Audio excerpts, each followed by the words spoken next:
started in you. When the lights go out and leave you standing in the dark, no one ever told you this would be so hard. People of God, I want to cover the subject today. Know your worth. When you don't know your worth, then any negative thing someone says or any negative thing life throws at you will cause you to see yourself as less than. When your value doesn't come from Christ, then you'll care too much about what people think about you. You'll care too much about how people see you. You'll be afraid to be vulnerable.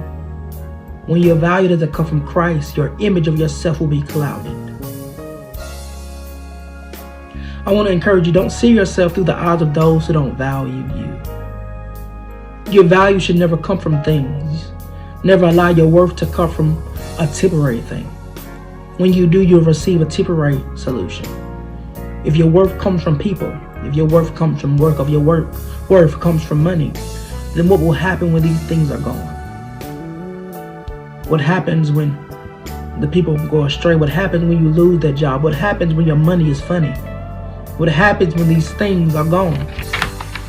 If your identity comes from things, then we can only expect an identity crisis in the future. So Javiar, how do I know my worth? How can I find my worth? Your worth comes from you. You don't need nobody telling you every day that you're worth it. You don't need nobody patting you on the back every single day. You have to get up every single morning telling yourself who you are and whose you are. You have to tell yourself that I'm more than a conqueror. You have to tell yourself that I'm fearfully and wonderfully made. I have to tell myself that I'm smart and I'm kind, that I'm important, that I'm loved by God, that I'm brave, that you matter. No weapon formed against you shall prosper. You have to tell yourself these things every single day, because we can lose sight in who we are when we think negative thoughts about ourselves. Don't belittle yourself. My pastor says it all the time.